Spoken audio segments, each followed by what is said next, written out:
Hyderabad Begumpet PS పరిధిలో జరిగిన భారీ చోరీ కేసు పోలీసులు గంటల వ్యవధిలోనే ఛేదించారు. పాటిగడ్డలోని సన్స్టీల్ దుకాణంలో 46 లక్షల చోరీకి గురైంది. పైకప్పు తొలగించి లోపలికి ప్రవేశించి గోద్రేజ్ లాకర్ పగలగొట్టి మరి చోరీకి పాల్పడ్డారు నిందితులు. ఇక 50 కెమెరాలు పరిశీలించి నిందితుడు మధ్యప్రదేశ్కు చెందిన గిరిధారి సింగ్ గుర్తించారు. ఆదిలాబాద్ పోలీసుల సహకారంతో మహారాష్ట్ర బార్డర్ నిందితుడిని పట్టుకున్నారు పోలీసులు.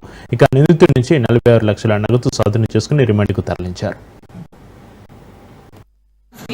ప్రైవేట్ లిమిటెడ్ పాటిగడ్డ ఏరియాలో Begumpet police station limits company దగ్గర నుంచి మాకు కంప్లైంట్ వచ్చింది. దట్ ప్రీవియస్గా ఒక అన్నోన్ అఫెండర్ వాళ్ళ కంపెనీ ప్రెమిసెస్లో ఎంటర్ అయ్యి 40 lakhs అబవ్ అమౌంట్ దొంగతనం అయిందని కంప్లైంట్ ఇచ్చారు. సో అక్కడ ఉన్న CCTVs అండ్ వేరే లోకల్ ఇన్ఫర్మేషన్ వెరిఫై చేస్తే ఆ పర్సన్ ఫోటోగ్రాఫ్ అని ఐడెంటిఫై అయింది. నాకు తెలిసింది ఏంటంటే ఆ పర్సన్ ప్రీవియస్గా సేమ్ కంపెనీలో ప్రీవియస్గా వర్క్ చేసిన ఎంప్లాయీ అండ్ 6 months బ్యాక్ ఏదో వేరే ఇష్యూస్ వలన ఆయన్ని కంపెనీ నుంచి తీసేశారు.